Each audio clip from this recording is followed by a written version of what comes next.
For the first time in state history, eligible 17-year-old Coloradans were able to vote in a primary election this year. Last year, Colorado's legislature granted 17-year-olds the ability to cast ballots in primaries as long as they turn 18 before November's general election. The progressive voter engagement and advocacy group New Era Colorado pushed for the law. A third of the states in the U.S. have similar laws. But an amendment on the ballot this year will ask voters if only U.S. citizens who are 18 or older should be able to vote in federal, state, and local elections.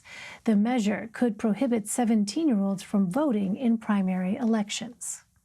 For more on this, let's bring in Nicole Hensel. She is an executive director for New Era Colorado. Nicole, thanks very much for joining us. Your organization pushed for the law that allows 17-year-olds to vote in the state primaries. Why do you feel that's so important? Well, we felt it was critically important that if you're going to be 18 years old and voting in the general election, then you deserve to have a chance to cast your opinion on who should be on that general ballot, which is why allowing 17-year-olds to vote in the primaries of their choice will actually increase motivation and engagement for them to vote in the general election if they feel like they actually had a say in who's on that ballot. Well, how does the pandemic change your push to register new voters? It changes it a lot. Typically we are everywhere where young people are at, which is in their high schools, on college campuses, at music festivals, at farmers markets, wherever young people are, New Era is there. And that hasn't changed in the pandemic, but it has changed in terms of where we're finding young people, which right now is digitally. So we've been doing a lot of digital organizing and outreach on social media.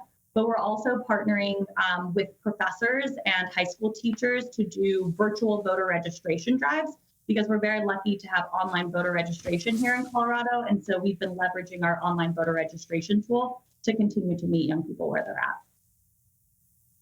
Well, it's interesting. Voter turnout in the Super Tuesday Democratic primaries exceeded 2016 levels in every age group except for young people.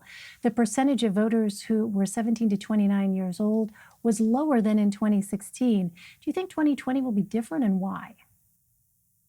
So we actually didn't find that that was the case here in Colorado. We still saw a record youth turnout here in the presidential primary, and we actually saw a record youth turnout amongst 17-year-olds.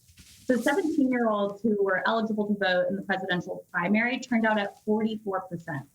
That's only 2 percentage points lower than all other age groups statewide.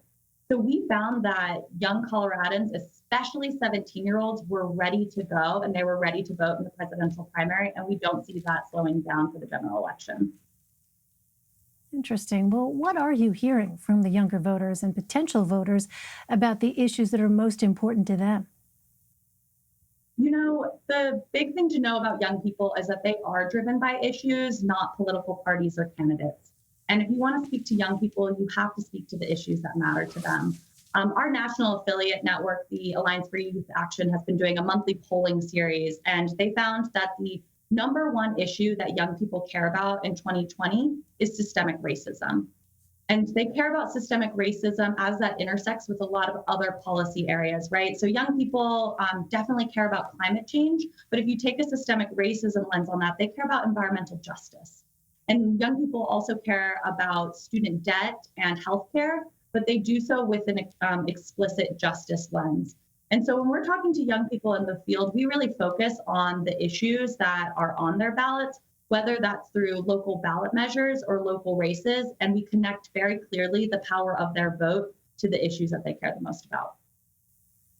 Interesting. All right. Well, Nicole Hensel, thank you very much. Appreciate your time. Thank you for having me.